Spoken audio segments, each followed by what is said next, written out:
Déjà, merci beaucoup d'avoir participé à ce questionnaire. Je m'appelle Agnès Chamac, directrice de la salle Le Théâtre des Brunes. Et j'ai eu la joie de traiter les réponses à vos questions, accompagnée de Hélène Landau, qui fait partie, comme moi, de la Fédération des théâtres avignonnais, et de Sofiane Le Sen et Laurent Domingo des EGOF. Et en ce sens-là, cette rencontre a été bien heureuse et un événement vraiment important. J'appelle ça véritablement un événement que de travailler ensemble autour de cette analyse que nous allons vous lire aujourd'hui. Et de concert entre les théâtres et les EGOF, pour nous, ça a été véritablement un événement. Peut-être en attendant que d'autres arrivent, juste vous expliquer un petit peu. Donc là, on essaye de terminer à 19h, donc on va essayer de respecter le temps. Je serai la personne qui va modérer. Voilà, c'est pour ça que je prends la parole.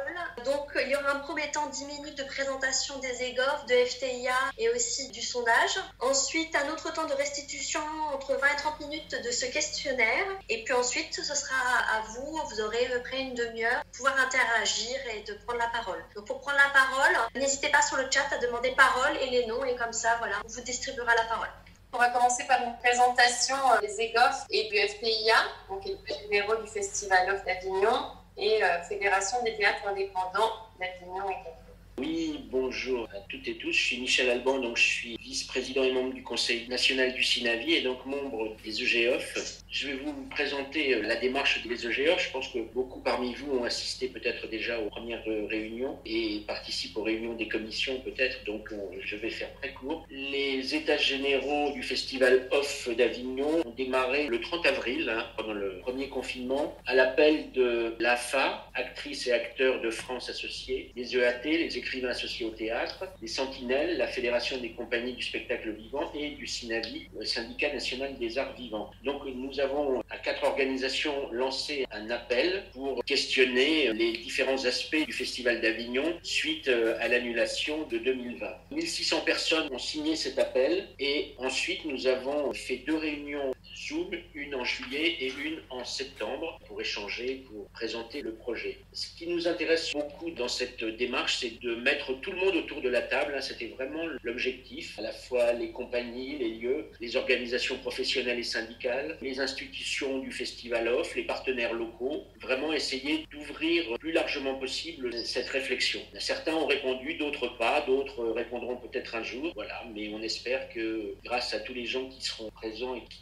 discuteront avec nous, on réussira à faire bouger les choses. En gros, il y a 2 pistes essentielles qui ont été évoquées au départ. C'était créer un festival qui protège un bien commun. On considérait que ce festival d'Avignon Off est un bien commun à tous. Comment le protéger, comment le faire évoluer. Et puis est arrivée aussi très vite la notion d'écosystème, c'est-à-dire que, en s'inspirant du modèle de l'économie sociale et solidaire, comment on pouvait créer un festival beaucoup plus vertueux, sachant qu'il y a beaucoup d'argent qui circule dans ce festival, de l'argent public aussi, notamment, et qu'on était très attaché justement à ce qu'il y ait une transparence et voir comment cet argent était utilisé. Suite aux 2 réunions Zoom, des commissions se sont mises en place. Et rapidement, je pense qu'il y a des gens qui ont leur micro ouvert et c'est un petit peu gênant. Si vous pouvez fermer vos micros, voilà, merci. Donc, il y a une commission qui s'appelle Partenaires, une commission qui s'appelle Architecture et Gouvernance, une commission qui s'appelle Synergie, Lieux et Compagnie, une commission qui s'appelle Synergie entre compagnies, une commission qui s'appelle Synergie entre lieux, une autre Synergie avec les publics, qui s'appelle un festival dans la ville, et enfin la dernière, Synergie avec les diffuseurs et les programmateurs. Voilà, on a essayé de mettre ces commissions pour que tout le monde puisse s'y retrouver, puisse s'y exprimer, puisse faire des propositions. L'idée étant que les choses puissent changer dès le festival 2021. Voilà, j'ai résumé très rapidement les EGOF, sachant qu'on est très ouvert à toutes les propositions. Après, c'est peut-être un petit peu compliqué maintenant de rejoindre les commissions parce qu'il y en a qui tournent très bien. Mais bon, vous pouvez toujours nous envoyer un mail et il sera étudié attentivement, voilà, pour vous accueillir ou pour recevoir toutes vos remarques. Voilà, merci, j'en ai fini. Bonjour à tous, merci d'être présents pour cette restitution. Donc moi je suis Harold David, je suis le directeur de l'Epic Théâtre et de l'Archipel Théâtre avec mon associé Michael Perra, donc 2 petites salles sur Avignon, et par ailleurs coprésident de la Fédération des théâtres indépendants d'Avignon qui s'est créée au printemps dernier pendant le premier confinement sous l'impulsion de Sylvain Cano-Clémente qui est le responsable du théâtre du Rempart, avec un premier souci qui était de faire face à l'adversité immédiate dans laquelle les théâtres avignonnais se sont trouvés, au même titre que les compagnies, mais avec des réalités et des problématiques différentes évidemment, à savoir l'annulation du Festival Off 2020. Et donc très vite, il y a eu une fédération qui a pu se créer grâce à l'investissement de beaucoup de lieux avignonnais, de types très différents, des grandes salles, des petites salles, des esthétiques aussi défendues, des projets artistiques différents. Mais c'est le principe d'une fédération d'être ouverte à la diversité, et c'est ainsi qu'aujourd'hui, il y a à peu près 50 théâtres, 50 enseignes qui sont adhérentes chez nous, ce qui représente à peu près 77 salles sur Avignon. Et donc, on a suivi la création des EGOF avec beaucoup d'intérêt à la fédération, et assez vite, on est entré en contact avec ses responsables. Voilà, parce que aussi, il me semblait important que dans ce fameux écosystème qui a été évoqué en introduction, eh bien, les théâtres puissent apporter leur expertise, leur expérience et la réalité de ce qu'est leur métier dans le off. Et du coup, on s'est investi dans plusieurs commissions, effectivement, des EGOF, et c'est ainsi qu'on en est venu à collaborer ensemble à l'élaboration de ce questionnaire, de ce sondage, puisque évidemment, un des premiers enjeux par rapport au off, c'est certes le off idéal, tel qu'il a été posé, vertueux, etc. Et puis en même temps, il y a le off de demain, celui de 2021, qui pose beaucoup de questions et de problématiques, du fait même qu'il se fait dans un climat tout à fait inédit, à savoir qu'on a une pandémie qui court toujours, qui est loin d'être terminée, qui va imposer d'une certaine manière certaines règles et modifier probablement le modèle global du festival off, mais pas seulement le modèle économique, je pense, en tout cas c'est notre point de vue, mais on va le partager ensemble. Voilà, le modèle global du festival off et la place que cet événement, cette manifestation occupe dans la filière du spectacle vivant, et comment est-ce qu'il joue un rôle important et assez fondamental dans la diffusion de la culture indépendante portée par les créations des compagnies qui sont accueillies dans les théâtres avignonnais chaque été. Moi, si tu veux bien dire un mot aussi sur ce qui a motivé les EGOF à participer à l'élaboration du questionnaire.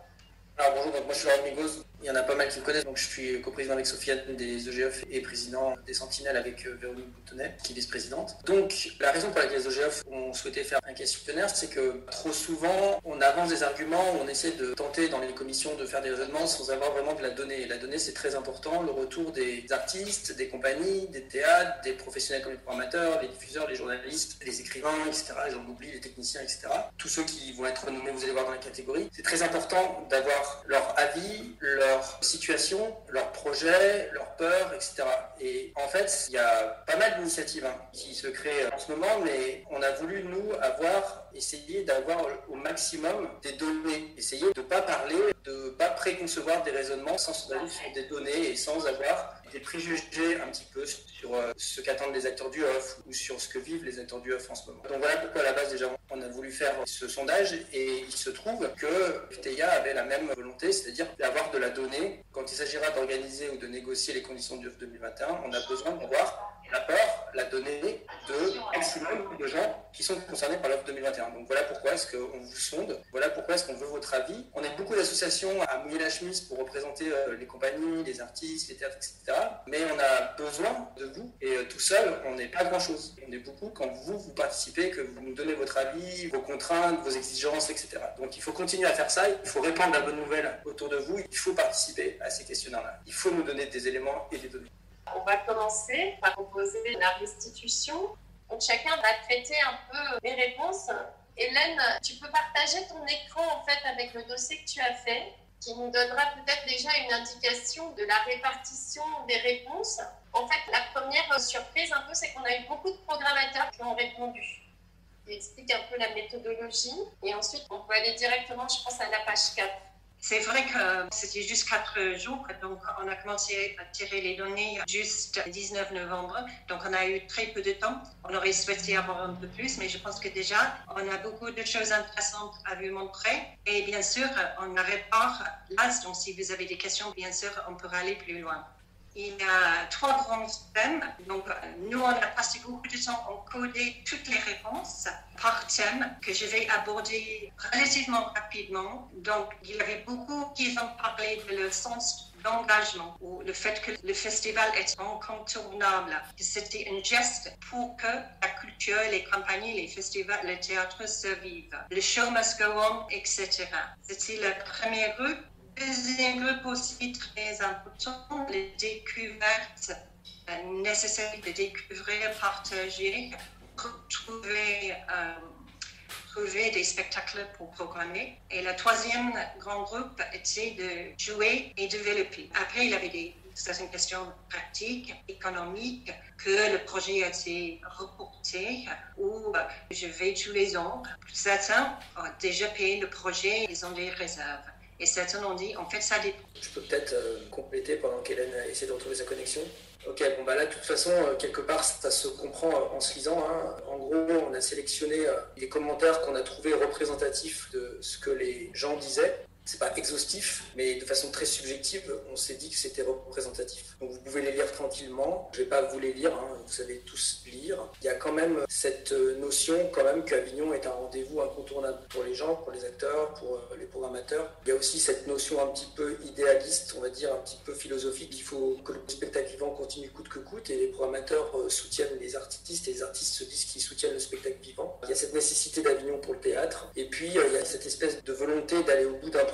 Quand on entend un directeur de théâtre qui dit en tant qu'artiste pour aller au bout d'un projet en suspens et en temps de salle pour tenir ses engagements auprès des compagnies, c'est vrai que beaucoup de gens quelque part se sentent un petit peu liés à cette offre 2021 pour des raisons affectives ou des raisons économiques. Il y a ce truc de vouloir insister un petit peu sur ce off 21 en disant il faut le faire de manière avec des raisons plus ou moins rationnelles. Les raisons négatives sont plutôt rationnelles, les raisons positives sont plutôt souvent de l'ordre de la philosophie ou de l'envie ou de la nécessité de présenter son spectacle. Et aussi ce soutien au spectacle vivant. Voilà, donc c'est pas représentatif du tout.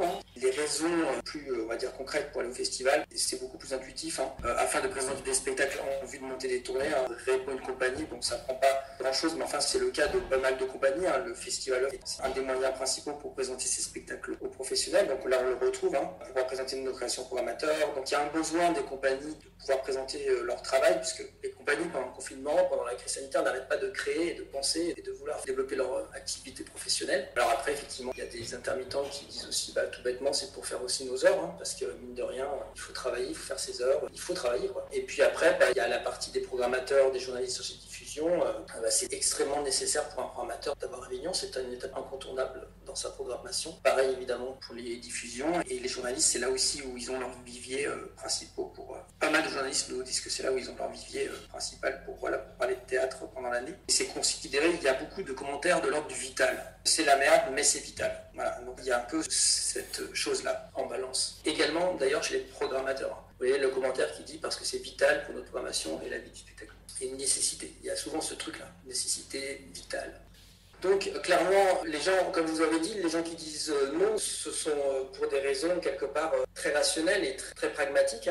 Il y a énormément de problèmes. Vous avez vu les risques d'incertitude, bon, c'est évident, on ne vous apprend rien, mais les acteurs sont bien conscients à 43% de ces problèmes-là. C'est surtout l'incertitude en fait. Il y a du coup la notion de risque. C'était même pas la notion de certitude de perdre de l'argent, c'est une notion de risque. Je ne suis pas en mesure en ce moment avec la crise sanitaire de prendre encore des risques. Et il y a des risques de tous les côtés, il y a des risques d'annulation, il y a des risques de présence du public, il y a les risques des mesures sanitaires, il y a énormément d'incertitudes et de risques qui fait que les gens sont un petit peu bloqués par rapport à ça. Évidemment, après, il y a des problèmes, on va dire, qui sont indiscutables. Les problèmes de trésorerie sont des problèmes indiscutables. On a par ailleurs, dans un sondage des Sentinelles, vu qu'il y a pas mal de compagnies qui n'ont pas eu d'aide, qui n'ont pas su avoir des aides. Mais en tout cas, il y a pas mal de compagnies qui ont fait Avignon et qui n'ont pas bénéficié d'aide, à tort ou à raison, c'est pas la question, mais finalement, à la fin, il y a des problèmes de trésorerie. Puis même celles qui ont bénéficié d'aide, probablement que perdent aussi beaucoup d'argent. Et puis après, il y a effectivement pas mal de gens qui profitent de cette crise sanitaire pour réfléchir sur le off. Et se dire que finalement, le off, finalement, est-ce que c'est un modèle qui leur va? Est-ce que les salles ne seraient pas trop chères? Est-ce que c'est pas un investissement trop délirant? Est-ce que c'est pas des mauvaises conditions de travail? Est-ce que le fait qu'il n'y ait pas trop de colorisation au off, c'est un problème? Est-ce que le fait que les spectacles soient formatés au off et la création artistique soit un petit peu formatée, est-ce que c'est un problème? Donc il y a des gens qui ont profité quelque part de cette crise sanitaire pour un peu prendre de recul par rapport au off et donnent plutôt des raisons, non pas financières, mais des raisons qui sont relatives aux accueils et à la création artistique. Donc ça, c'est 22%. Et puis aussi, voilà, il parle d'un festival saturé. Et puis après, il y a aussi des gens tout bêtement qui n'ont pas de projet prévu, puisque la crise sanitaire les ayant chamboulés, c'est compliqué de se dire, tiens, je vais présenter un spectacle off, il y a des problèmes de répétition, il y a des problèmes de présence de comédiens, il y a plein de problèmes qui font qu'il y a des gens qui... Donc ça fait quand même 11%, ce qui est un chiffre auquel on ne s'attendait pas forcément. Et puis voilà, après, il y a ce dont on parle tous, c'est-à-dire le fait qu'on pense que cette édition spécifique-là, elle va être tellement dégradée que peut-être là, certains font l'impasse. Donc ça correspond à 7% des gens. Alors là, c'est pareil, donc c'est une lecture qu'on va vous laisser, mais il y a pas mal d'artistes qui ont peur que le public ne suive pas aussi, qui sont quand même une vraie réalité. On ne sait pas du tout les conditions sanitaires dans lesquelles les gens seront accueillis, on ne sait pas s'il y aura des quotas intramuros, on se doute de choses comme ça. Et voilà, les artistes se disent, est-ce que moi je vais risquer un Avignon où il y a moitié de jauge et surtout une moitié de public? Et puis il y a toujours cette chose qui revient, vous avez vu, il y a peur, risque. Donc on est dans le manque de visibilité, qu'on a effectivement un gouvernement qui ne peut pas, parce que pour des raisons qu'on peut comprendre, avancer à plus de 15 jours, quand on parle d'Avignon 2021, les gens disent non, on manque de visibilité, on va dire qu'on y va. Il y a aussi quelque chose qui sont souvent remis par les producteurs, qui est le coût du off. Alors le coût du off, c'est quelque chose qui a toujours été un sujet, mais le manque de perspective au niveau des programmations ultérieures au off fait que ce coût du off, cet investissement, paraît de moins en moins valable pour des programmateurs. Donc là, on a un exemple d'un programmateur qui parle de 35 000 € minimum. Donc en gros, c'est ça. Il y a l'incertitude sur la tenue ou pas du off qui fait que les gens hésitent, et puis il y a l'incertitude sur est-ce que ça sert à quelque chose cette année de faire le off pour les artistes. À la fois à cause des recettes, peut-être du public qui ne sera pas là, et à la fois, est-ce que les programmateurs seront là? Voilà. Alors, il y a un gros laïus d'un représentant de compagnie qu'on peut lire. Il dit « Je trouve cela vraiment trop risqué ».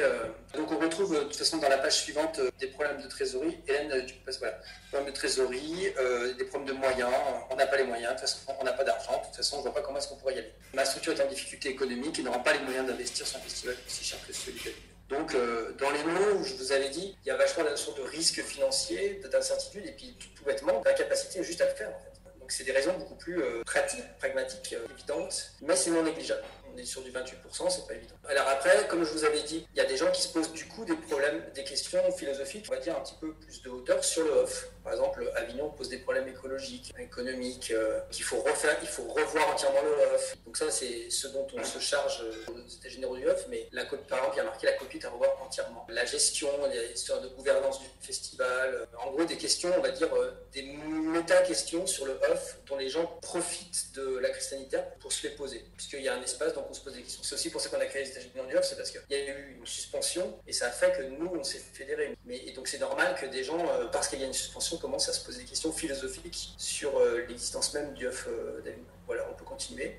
Je vais reprendre la main, puisque moi j'ai hérité donc de la question le in et le off sont sur un bateau, le in tombe à l'eau, qu'est-ce qui reste? Donc en gros, ce qui est marrant, donc, c'est qu'il y a un fort pourcentage qui désire que le off soit maintenu, même si le in était annulé. Donc on peut voir 80. Alors évidemment, ça baisse forcément par rapport à l'intention de retourner directement à Avignon sans contrainte et tout ça, mais malgré tout, ça baisse que de 11%.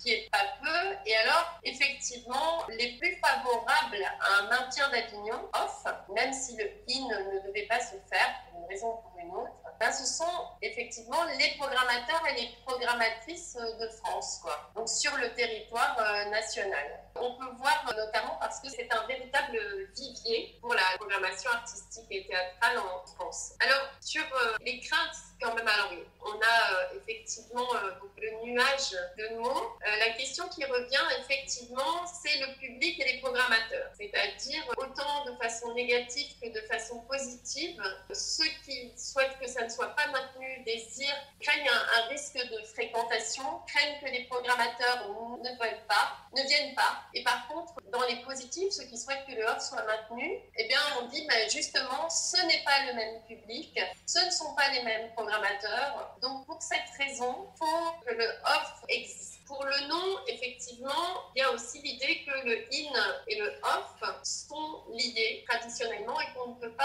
faire l'un sans l'autre. Et évidemment, ceux du oui, en contrepartie, disent au contraire, le off est indépendant depuis très longtemps, ou alors c'est l'occasion de prouver l'autonomie du off. Donc voilà, donc c'est quelque chose qui est soit acquis, soit revendiqué, cette indépendance ou cette autonomie du off. Et puis certains disent aussi, ça serait peut-être l'occasion de faire l'essai. Effectivement, l'essai avait déjà été fait en 2003, pendant les grèves qui avaient été plus suivies dans le in que dans le off. Pour certains, alors les ressentis là aussi sont très différents. Pour certains disent en 2003 ça a eu lieu, ça s'est très bien passé, et d'autres disent en 2003 ça a eu lieu et on a bien vu ce que ça a fait. Donc là aussi, c'est pas toujours. D'ailleurs, vous pouvez voir que on a mis les mêmes raisons parce que ceux qui mettent non, par exemple sur le in et le off sont liés, ils peuvent en parallèle dire qu'en fait les publics et les programmateurs sont quand même différents. Hein. Donc, c'est pour ça que vous pouvez voir des réponses similaires dans les partisans du oui et du non. Parfois, les avis étaient, je pense, plutôt oui, mais pourtant, je crains qu'il y ait une vraie baisse de fréquentation où je pense que artistiquement, ça sera moins intéressant. Mais je pense qu'il faut le maintenir quand même. D'autres choses, alors, dans le non, évidemment, il y a l'idée aussi que si le in est annulé, le off le sera nécessairement, pas seulement pour des raisons sanitaires, mais aussi pour des raisons financières, qui fait que les contraintes qui s'imposeraient au in s'imposeraient également au off. Il y a un avis qui est très fort et qu'on retrouve sur le désir de participer au off en 2021, que ce soit en raison de contraintes ou sans contraintes, qui sont l'idée du besoin que l'on a du off. Alors, ce besoin du off, il est d'abord l'expression artistique. Il est pour le paysage artistique français, c'est-à-dire que ces spectacles vont dans toute la France et que s'il n'y a pas le off, il n'y a plus de programmation, la programmation est plus difficile, et en tout cas la programmation de la diversité. Il y a évidemment aussi pour la culture du spectacle vivant en général, et puis essentiellement pour aussi que les compagnies puissent travailler, puisqu'on sait que le off est à la fois l'occasion de montrer au public, aux programmateurs, les spectacles des compagnies, et que certaines compagnies, si elles n'ont plus cette fenêtre-là, ça les impacte très fort. Moi, il y a une question qui m'a interrogée, c'est qu'en fait, pour soutenir la ville, j'ai 2 personnes qui m'ont donné cette réponse, qui disent le off est important pour la ville, et s'il n'y a pas le in, ça serait une belle occasion pour le off de prouver qu'ils sont aussi attachés à la présence du off à Avignon. Et finalement, c'est une réponse qui est apparue assez peu. Et puis, évidemment, certains qui disent aussi, c'est l'occasion d'arrêter le off définitivement. Donc ça, c'est vraiment quelque chose qui apparaît peu, mais qui apparaît quand même. C'est-à-dire, finalement, si ça s'arrêtait, peut-être que ça ne serait pas plus mal. Voilà, ce serait l'occasion de vraiment porter, alors notamment un coup d'arrêt et de dire, mais voilà, on n'est pas obligé de rester, de payer des loyers exorbitants. Voilà, donc c'est une minorité, mais qui apparaît aussi dans les réponses. Évidemment, donc, dans ceux qui pensent non, il y a aussi ceux qui disent, donc effectivement, je vous l'ai dit, ce ne sont pas les mêmes programmateurs, ce ne sont pas les mêmes publics. Il y a plein de programmateurs donc, et de publics qui ne viendront pas parce que c'est sur une porosité des deux, alors qu'on sait que finalement le off et le in ont une porosité de leur public assez faible, puisque seulement 8% des spectateurs du off vont dans le in. Voilà, donc ça, moi, ce sont les conclusions que j'ai tirées. Donc vous voyez les verbatims autant que moi, donc je ne vais pas forcément les lire, on le voit. Donc je pense qu'on peut passer à la question suivante. Bien. Je ne sais pas du tout quelle est la question. Je vais peut-être du coup faire la mienne, puis on verra. Voilà, vas-y. Alors, sur la durée, donc je vous répète la question parce qu'en fait, il y a beaucoup de gens dans le sondage qui n'ont pas compris la question. Donc je répète la question. Donc en cas de réduction du nombre de créneaux dans les lieux de spectacle, trouvez-vous pertinent d'étendre la durée du festival pour permettre aux compagnies d'être toutes programmées et au théâtre de proposer le même nombre de créneaux? Donc ça ne veut pas dire, comme beaucoup l'ont compris, que si par exemple le festival, je vais dire n'importe quoi, mais est étendu à 2 mois, que les compagnies joueraient 2 mois, qu'une compagnie jouerait 2 mois. Donc il ne s'agit pas d'étendre la présence pour une compagnie, à part si elle le souhaite, d'étendre la présence pour une compagnie pendant tout le festival qui durera 2 mois. C'est plutôt de répartir les compagnies sur 2 mois, puisqu'il y a moins de créneaux, à cause par exemple des mesures sanitaires, il y a moins de créneaux, donc moins de compagnies pour un jour J, et de dire on compense ça, le fait qu'il y ait plus de jours pour que tout le monde puisse rentrer. Voilà. Donc c'était ça le sens de la question, en disant la question, on a essayé de la viser le moins possible, puisque nous, par définition, on n'a pas d'avis sur cette question. Et voilà. Et j'ai peur, en ayant étudié les réponses, que beaucoup de gens ont compris qu'on disait que les compagnies devaient jouer 2 mois. Et donc évidemment, il y a eu beaucoup de réponses qui étaient ça va pas 2 mois, c'est trop cher, comment est-ce que je vais me loger pendant 2 mois? Donc celles-là, je les ai un peu enlevées, parce que c'est plutôt une mauvaise compréhension de la question plutôt qu'une réponse, même si évidemment je comprends bien que jouer 2 mois, c'est effectivement pour une courrier, mais c'était pas l'idée de la question. Voilà, on a essayé d'être clair, c'est probablement notre faute, on n'y est pas arrivé. Il y a une minorité qui n'a pas compris. On a 80% de gens qui ont répondu à la question. Alors, commençons déjà par le tableau Excel alors. Donc, il se trouve, il y a quelque chose d'assez intéressant qui est ici. Vous voyez le tableau, il y a marqué « ne se prononce pas oui, non » ici. Il y a quelque chose d'assez intéressant, c'est qu'il y a plusieurs raisons à ce sondage. Évidemment, il y a la raison pragmatique de dire un truc tout bête, ce que j'appelais la dilution des programmateurs et la dilution du public. C'est-à-dire beaucoup de gens qui ne veulent pas étendre la durée du festival disent que la différence entre un festival étendu et un festival pas étendu, c'est que si moi je suis une compagnie et que je joue dans le festival off classique, je jouerai tous les jours. Donc un programmateur qui vient à Avignon, s'il veut, il peut me voir. Alors que si le festival est coupé en deux, c'est-à-dire si moi j'ai le droit de jouer par exemple que les 15 derniers jours, le programmateur qui viendra dans les 15 premier jour ne pourra pas me voir, puisque je jouerai. Donc, quelque part, il y a une dilution, j'ai une indivisibilité des programmateurs. Mais vous comprenez, le programmateur n'est pas divisible. S'il vient à une séquence donnée, il ne peut pas aller voir le spectacle. Donc ça, c'est la grande différence entre étendre et pas étendre, puisque pas toutes les compagnies jouent le même jeu. Donc, la raison qui a été souvent évoquée, donc, c'est l'indivisibilité des programmateurs pour les gens qui ne sont pas d'accord pour étendre la durée, et évidemment ça va avec la dilution du public. Les gens qui ne sont pas d'accord pensent que le public il va juste être dilué, et donc du coup tout le monde quelque part il perdra. Beaucoup de gens ne croient pas au mois d'août, je parle des gens qui disent non, sur les gens qui disent non, il y a beaucoup de gens qui ne croient pas au mois d'août.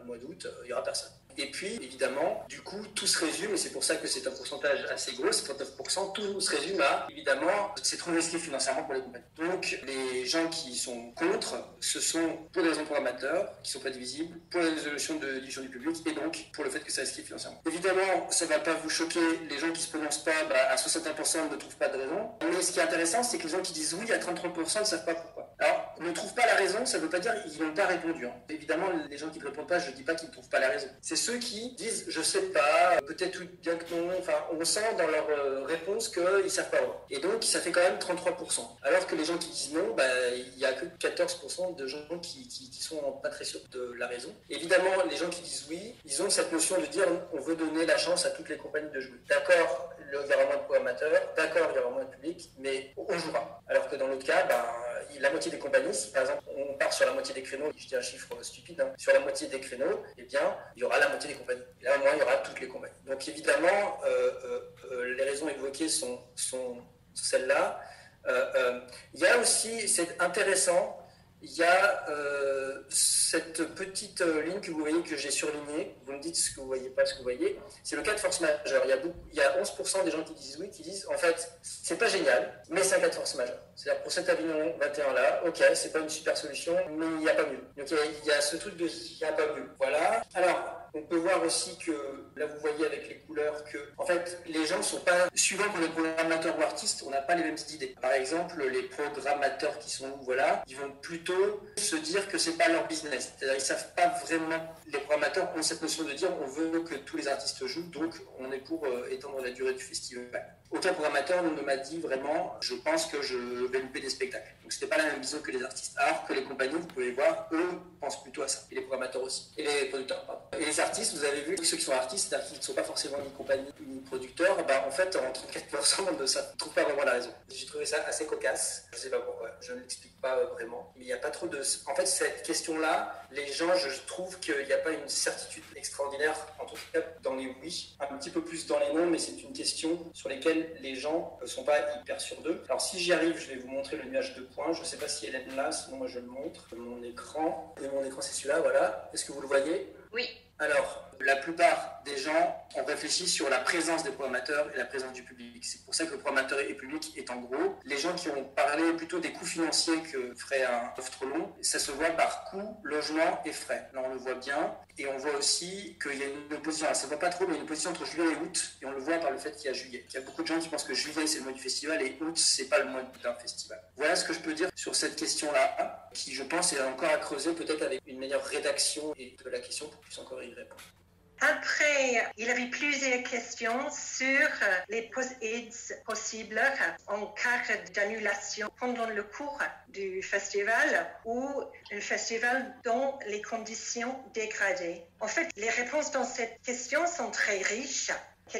Plusieurs personnes ont partagé de très bonnes idées et il faut vraiment qu'on passe un peu plus de temps pour les analyser, pour voir toutes les idées qui sont là. Donc aujourd'hui, je vous donne juste les grandes lignes. Donc il y a entre 42 et 48% de personnes qui n'ont aucune idée, mais c'est les 50% plus, un petit peu plus de personnes qui ont des idées, ils ont des très bonnes idées. Ça tombe dans 3 thèmes. Premier thème, c'est de l'aide de l'État dans plusieurs formes. Donc peut-être aide au logement, aide au prix du créneau, fonds de compensation, compensation de la billetterie, fonds d'urgence, aide à la création, coût de plateau.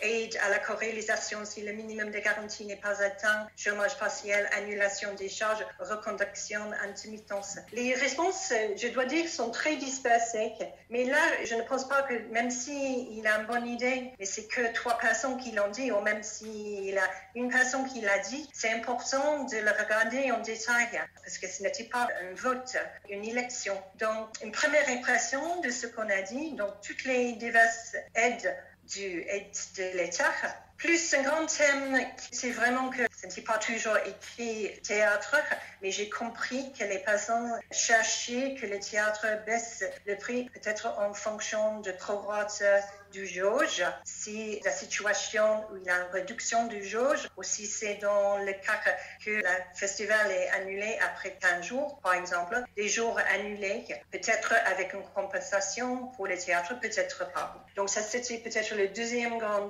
thème. Et après, il avait beaucoup d'idées diverses. Donc, des personnes qui ont dit reparler de la prolongation du festival, réduction des frais d'inscription dans le catalogue du offre, peut-être augmenter le prix du billet, peut-être faire plus de corrélisation. Dans tous les cas, c'était, comme j'ai dit, peut-être 1 ou 2 personnes, et en tous les cas, moins de 10% des personnes qui ont répondu au sondage. Mais je pense qu'il mérite vraiment de regarder en détail parce qu'il y a 3 questions et donc beaucoup de réponses, et parfois les réponses sont très détaillées. Donc on connaît les grands thèmes et sont vraiment à étudier plus en détail. Et après, normalement, il y a juste, je vais passer à Harold qui voulait dire, je pense, quelques mots pour résumer de la part de la FTA. Et excuse-moi, en fait, il reste une dernière question qu'on n'a pas traitée, qui est en fait la question donc, de l'arrêt en cours d'exploitation. En fait, la clôture en cours de festival, c'est un peu le scénario catastrophe. Hein. Et on a demandé donc ce qu'il fallait faire, et quels seraient les dispositifs. Et en fait, la réalité, c'est que 52% des gens ne savent pas, n'a pas de réponse, n'a pas répondu. Donc là, c'est vraiment, on voit que là, il y a vraiment un endroit où vraiment là, l'inquiétude, elle serait totale parce qu'on ne saurait pas trop ce qu'il faut faire. Et que ceux qui ont répondu, ce sont plutôt les artistes et les représentants de compagnies qui ont plutôt répondu à cette question. Alors évidemment, la solution qui remporte tous les suffrages pratiquement, c'est la compensation financière par l'État ou par les collectivités publiques avec 21,90%. Ensuite, c'est les fonds d'urgence qui peut prendre plusieurs aspects, qui peut être un fonds d'urgence ou alors un fonds de solidarité ou un fonds de soutien. Alors là aussi, on voit que les constructions sont assez différentes, c'est-à-dire soit c'est le fonds d'urgence comme le FSUV, le FUSD, donc le fonds d'urgence du spectacle vivant, mais ça peut être aussi des fonds de solidarité qui seraient mis en place, auxquels les acteurs du off participeraient plus largement, à travers la billetterie, à travers les cartes du off, à travers des pourcentages de location, enfin voilà. La différence évidemment entre la compensation et le fonds d'urgence, c'est que le fonds d'urgence, il y a une somme qui sera répartie de la façon la plus juste, alors que la compensation se calcule souvent par rapport à des comparaisons de jauge pleine, jauge diminuée, billetterie, bilan de l'année d'avant. Voilà, donc là, le budget est moins contraint. Ensuite, la troisième solution, c'est le remboursement des créneaux par les théâtres. Alors là, il faut modérer, c'est-à-dire que donc au prorata, évidemment, des représentations qui ne seraient pas faites. Il faut modérer, c'est-à-dire que dans le remboursement des créneaux, certains pensent que la compensation ou le fonds d'urgence ira au théâtre et ensuite les théâtres répartiront aux compagnies. Et puis, il y en a qui pensent que le fonds de compensation, il va d'abord aux compagnies et ensuite au théâtre, il y a le fonds d'urgence. Ensuite, évidemment, il y a tout ce qui traite du chômage partiel, donc la mise en place du chômage partiel pour les artistes, mais aussi pour les personnels des théâtres, avec quelques réponses sur la nécessité, dans ce cas-là, de la prolongation de l'année blanche. Et puis, 6,7% des réponses évoquent la possibilité de solliciter des assurances privées, mais peut-être garanties par l'État, ou pas garanties par l'État et les collectivités publiques, alors ce seraient des assurances qui sont soit tributaires des contrats des théâtres, soit qui se déroulent, c'est une assurance beaucoup plus globale sur lesquelles, alors évidemment, les réponses n'étaient pas, là, la construction est dans la proposition est moins précise. Il y a une vraie interrogation sur le rôle des assurances privées aussi dans le off. Et je pense que dans le spectacle vivant en général, est-ce qu'elles ont joué leur rôle ou pas? Je voudrais juste aussi attirer dans les propositions aussi, il y avait la possibilité de faire des captations qui seraient en cas d'annulation diffusées notamment aux programmateurs. Et ça, c'est une proposition qui est portée majoritairement par les chargés de production et les producteurs et les artistes. Donc une plateforme dédiée au off qui permettrait de voir les spectacles. Alors c'est un petit pourcentage, mais toutefois c'est une proposition qui est intéressante. Il y a aussi la possibilité de faire un festival d'automne, au cas où on n'aurait pas pu aller au bout de celui-là, et qui est, c'est intéressant, porté surtout par les spectateurs en fait. Alors ils ont peu répondu, puisqu'on a vu que c'était un questionnaire dont les réponses avaient été portées par des professionnels, mais en tout cas c'est la proposition des spectateurs. Mais il y a des gens qui disent, si ça s'arrête, il n'y a pas de convention, il n'y a rien, chacun prend ses risques en connaissance de cause. Et ce qui est intéressant, c'est que ceux qui ont répondu ça, ce sont majoritairement les représentants de compagnie, les artistes et les journalistes. Bizarrement, c'est-à-dire que voilà, il y a des extrémistes dans la pratique de nos arts. Et voilà, c'est toujours intéressant aussi de se dire que ces voix-là existent, même si elles sont minoritaires. Moi, je suis assez attachée parce qu'effectivement, au sein des EGoF, c'est une de nos démarches, c'est de faire vraiment entendre toutes les paroles. Voilà, donc on peut arriver à la conclusion, ça y est. En fait, j'ai oublié quelque chose d'assez important quand je parlais de la notion de durée, parce que j'ai eu pas mal de questions là en privé, j'avais oublié un truc très important, parce que les gens n'ont pas entendu la conclusion. En fait, il y a quand même 40% des gens qui pensent non, donc c'est le non qui gagne. Entre guillemets, il y a la plupart des gens qui pensent qu'il ne faut pas étendre la durée, 32 qui disent oui, les résultats sont assez convergés puisqu'il y a 500 personnes qui ont répondu, et il y en a 27 qui ne se prononcent pas. Et quand on regarde la ventilation par type de personne, eh bien, on voit que la plupart des gens qui disent non, c'est évidemment les producteurs, les compagnies et ici les chargés de diffusion. Et les gens qui disent oui, ce sont plutôt les auteurs, plutôt les directeurs et directrices de théâtre à Avignon, mais en fait, il n'y en a que 42% de ces gens-là qui ont coché oui, d'autres ont coché non, ou je ne sais pas. Et il y a des spectateurs, évidemment, comme m'a dit un peu Sofiane, ça recoupe ça un petit peu, qui disent qu'il est temps de durer. C'est important de vous dire qui pense que non, qui pense que oui. Et moi, je voulais juste ajouter que sur la reprogrammation, c'est-à-dire pour des gens qui seraient encore intéressés par être reprogrammés en 2022,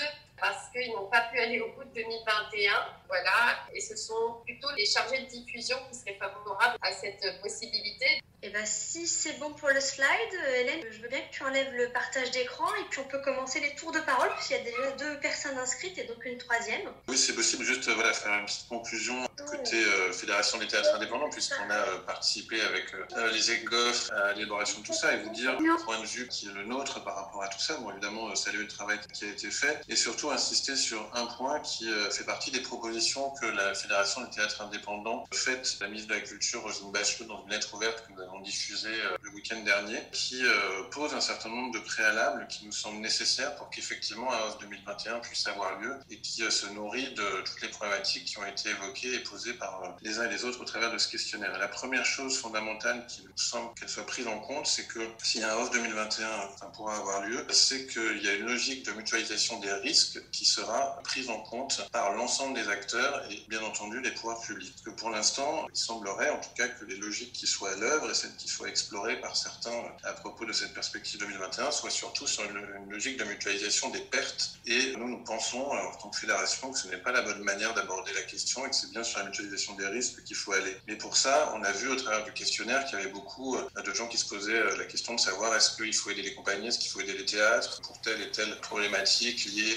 soit aux diminutions des jauges, soit à la suppression des créneaux, soit au risque d'annulation intempestive en plein milieu du festival ou juste avant, ce qui revient à peu près au même. Et qu'il me semble, nous, à la Fédération, que ce sont les 2 principaux maillons de la chaîne qui sont à être aidés avec des dispositifs spécifiques relatifs à leur réalité propre, qui sont donc les compagnies et les théâtres. Et qu'il faut envisager des dispositifs de soutien de manière transversale pour les uns et pour les autres, avec l'utilisation de dispositifs qui existent déjà actuellement pour le spectacle vivant en dehors du festival off, mais qui pour l'instant ne sont pas du tout, à point de vue de date, prolongés au-delà du 30 juin. À ce jour, il n'y a aucun dispositifs, il faut le savoir, de compensation, que ce soit les fonds de compensation de billetterie, que ce soit le fonds de solidarité pour les entreprises, que ce soit le chômage partiel qui va au-delà du 30 juin. Donc ça, c'est quand même un élément qu'il faut avoir en tête quand on se projette sur 2021 et qu'on parle de dispositifs de soutien. Et avant tout ça, avant même de parler des solutions, il nous semble que, je l'ai mis un peu dans le chat, c'est qu'il faut que les pouvoirs publics définissent précisément la nature des protocoles sanitaires qui seront mis en œuvre dans le scénario le pire pour 2021, parce que sinon on ne peut pas travailler, on va réfléchir dans le vide, et que c'est pour ça qu'avec les EGOF et la FTIA, nous avons insisté auprès du préfet de Vaucluse pour qu'il y ait une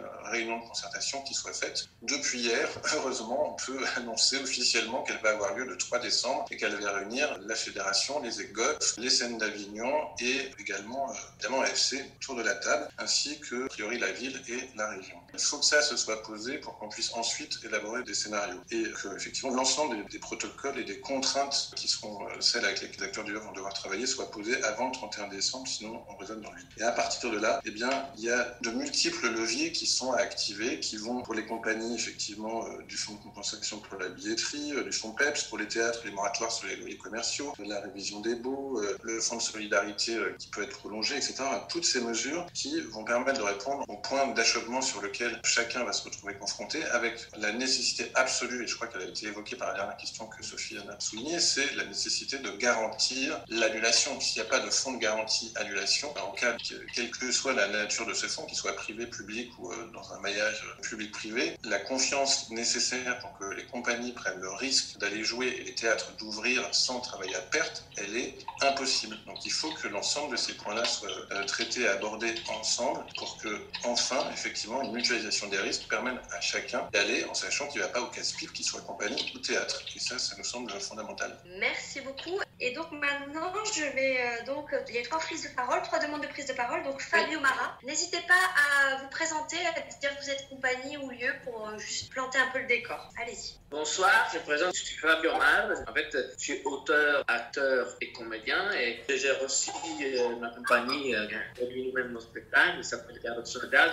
Bon, la première chose que j'ai envie de dire, c'est vraiment vous remercier parce que finalement, il y a une espèce de travail d'essayer de nous mettre un peu ensemble et parce que c'est vrai qu'il y a toujours cette sensation à Avignon d'être un peu un contre les autres et le fait de se fédérer, je pense. Moi, je faisais déjà partie des Sentinelles, mais c'est vraiment quelque chose de nécessaire pour ce festival qu'à mon avis, même s'il y a des côtés, comme on en parlait, que tout le monde connaît, qui sont des côtés commerciaux, négatifs, etc. Mais de mon côté, ça m'a permis vraiment de commencer l'art de l'écriture, de la mise en scène, dernièrement de voir ma pièce traduite dans le monde. Et tout ça a commencé grâce à Avignon, parce qu'à Avignon, on peut travailler comme serveur dans un restaurant toute l'année, mettre des sous à côté, trouver une salle, même la plus terrible du monde, mais avoir une petite chance de montrer notre travail. Du coup, je pense que c'est nécessaire de trouver le festival et c'est nécessaire de protéger la qualité de la création culturelle à Avignon. C'est pour ça que je pense que la chose qu'il faudrait faire cette année, c'est vraiment d'essayer de se dire que tout le monde doit faire un petit effort, que ce soit les théâtres, les producteurs, les compagnies, et essayer de créer, je pense, une espèce de clause à rajouter dans tous les contrats de location, dans tous les contrats des compagnies. Ça veut dire les compagnies, si un spectacle est annulé, doivent s'engager à essayer de rémunérer une partie des acteurs, et comme ça les théâtres. À mon avis, c'est ça, il faudrait essayer de se mettre tous ensemble pour comprendre comment créer cette petite clause à rajouter cette année en cas d'annulation, parce que c'est vrai que tout le monde connaît le festival. On fait le festival, même si ça va très bien au niveau économique, c'est toujours pas facile de s'en sortir, mais c'est vrai que d'un autre côté, c'est une chance exceptionnelle. Alors, du coup, je tenais à vous remercier et aussi de continuer dans cette fédération et j'espère un jour qu'on puisse inventer une charte que tout le monde doit respecter, de comment on accueille une compagnie, de comment on présente un spectacle, de comment on peut choisir de la durée pendant un spectacle, etc., etc., etc. Merci beaucoup. Maintenant, il y a une deuxième prise de parole, c'est Eric Zanettacci. Ok, donc Eric Zanettacci, je dirige une plateforme d'aide à la diffusion et à la programmation qui s'appelle quelspectacle.com et je suis aussi auteur et metteur en scène. D'abord, bravo pour le travail effectué, premier point. Deuxième point, je suis très content que dans cette démarche s'associent des théâtres avignonnais. Je trouve que c'est déjà en soi un immense progrès. Une chose, puisqu'on parle spécifiquement de 2021, là, puisqu'on parle de 2021, je tiens juste à porter à votre information où on fait une espèce d'enquête, vu la situation actuelle, auprès de entre 250 et 300 de nos programmateurs, juste pour vous dire quand même qu'ils ont un gros souci, même si je souhaite venir évidemment à Avignon, c'est que les municipalités ont eu un budget Covid assez conséquent cette année pour toutes les transformations, les écoles, les trucs, les machins, enfin bon bref, ce qu'il y avait à faire, et qu'ils ont tous peur que la récupération de ce budget se fasse, je dis ça avec une certaine ironie, sur les postes non essentiels,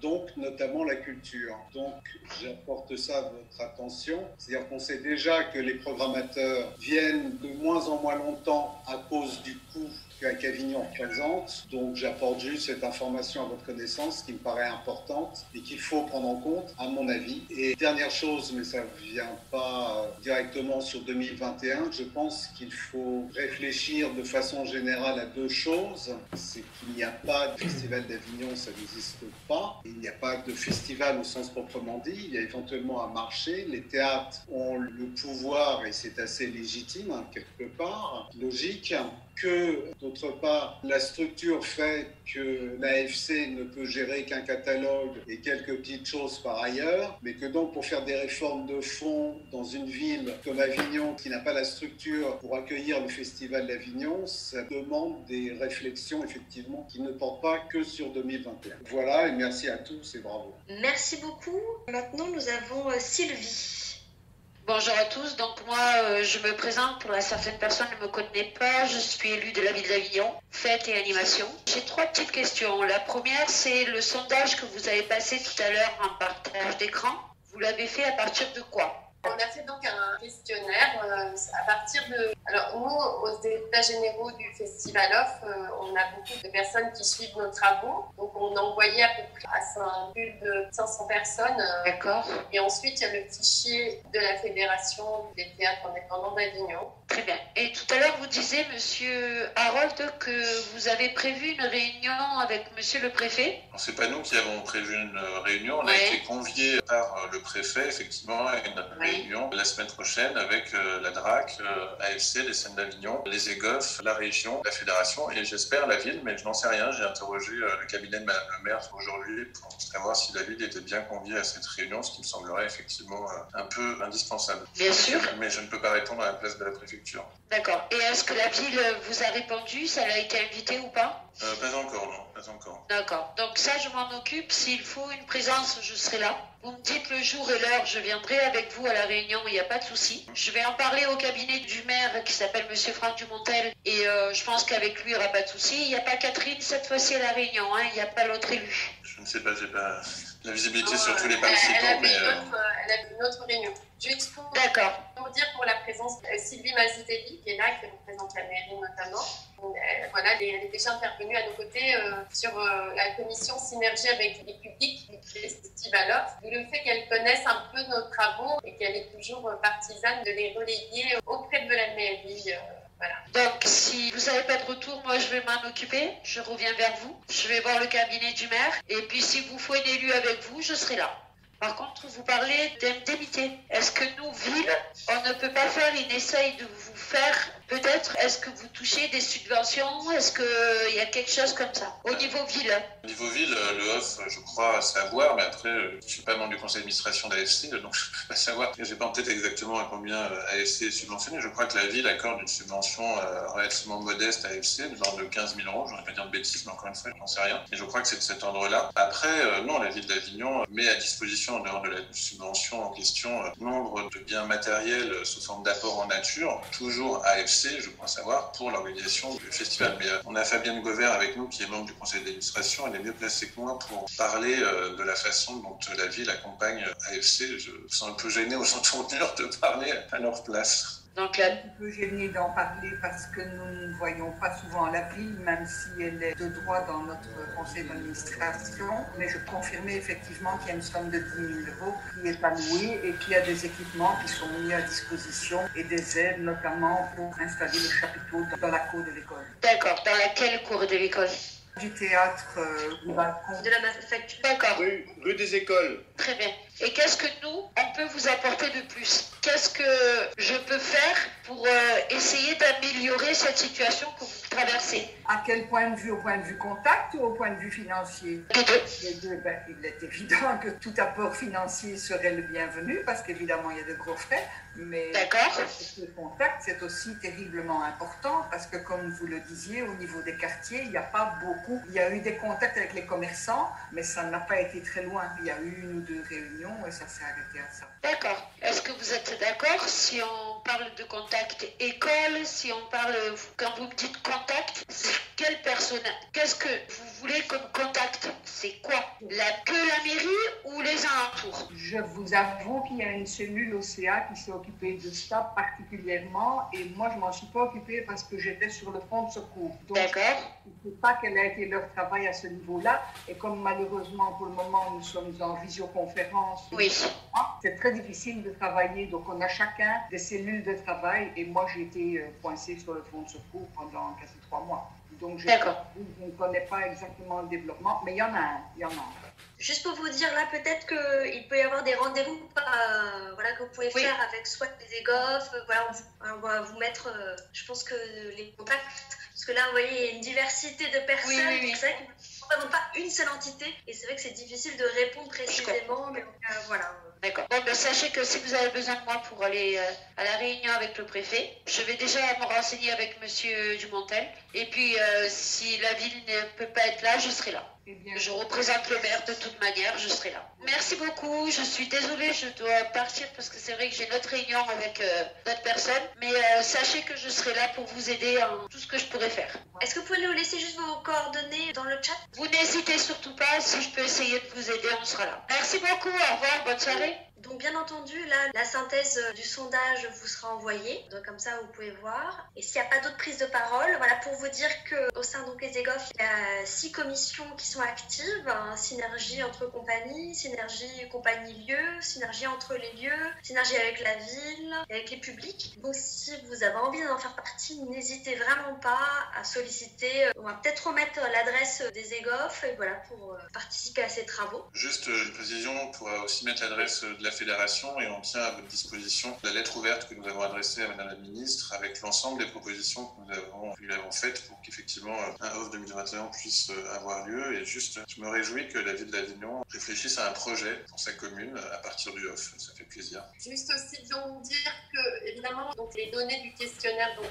seront transmises, mais elles vont nous servir évidemment pour ce fameux rendez-vous avec le préfet. Et puis donc voilà, donc merci à vous parce qu'effectivement au plus on a des données, au plus on a des réponses. Vous dire aussi que ce questionnaire, je pense que nous le referons à peu près similaire dans quelques mois pour voir un petit peu comment ça a évolué. Aussi dire que la FTIA et les EGOF ont travaillé ensemble sur ce questionnaire parce que toute collaboration, toute coopération, il est grand temps que tout ça se fasse réellement, ce qui ne veut pas dire nécessairement que nous avons les mêmes conclusions, mais en tout cas, justement, quand on n'a pas les mêmes conclusions, ça fait de l'échange, ça permet d'échanger les points de vue et tout ça. Donc voilà, donc nous de ces données, étant donné que nous pour les EGOF, on s'était projeté sur quelque chose de plus long terme, puisqu'il s'agissait du off en général, pas forcément dans la situation qu'on connaît actuellement, mais qui va nécessairement impacter la suite. En tout cas, vous dire que voilà, ce travail-là, nous, on n'a pas encore des propositions forcément très très concrètes à faire parce que ce travail-là, il s'effectue dans les commissions auxquelles le FTIA participe bien volontiers, donc c'est super. Et voilà, dire que, mais ça ne veut pas dire que les conclusions des uns sont les conclusions des autres, il n'y a pas forcément, voilà, donc tout est matière à échange et à questionnement et à revisiter ce festival off pour que tout le monde y trouve son compte et avoir un beau festival. À propos d'échange, je souhaiterais ajouter que David Courdizer est là et qu'il propose de faire une émission sur The Show Must Go Off pour relayer justement tout ce qui s'est dit aujourd'hui. Donc, vous pouvez prendre contact avec lui, je peux vous donner les coordonnées ici, dans le chat. Merci. Il y a Sylvain Cano-Clémenté qui voulait faire une prise de parole et ensuite on terminera par Laurent Domingo. Bonsoir à tous. Donc, je suis co-président de la Fédération des théâtres d'Avignon. Et voilà, elle existe. Je ne vais pas vous faire toute l'historique. Très rapidement, c'est que nous sommes restés entre nous théâtres parce que l'urgence était telle que nous étions un petit peu esselés. Donc, nous n'avons pas ouvert nos portes et nous avons d'abord commencé à régler l'ensemble de nos problèmes. Mais aujourd'hui, la fédération ouvre ses portes et un collège vient d'être mis en place dans lequel tous ceux et celles qui veulent nous rejoindre le peuvent. Voilà. Il suffira d'envoyer un mail à la fédération avec une petite profession de foi et puis vous pouvez venir ensuite travailler avec nous à reconstruire tout ce qu'il y a à reconstruire parce que je crois qu'il y a beaucoup de travail et on a besoin, je pense, d'avoir aussi des avis extérieurs. Voilà. Il y a déjà aujourd'hui, à ce jour, plus d'une trentaine de personnes qui nous ont rejoints. Mais voilà, ce collège ne sera pas limité en temps, en durée, ni en participants. Voilà, je tenais à vous le préciser. Merci beaucoup. Laurent Domingo, tu voulais...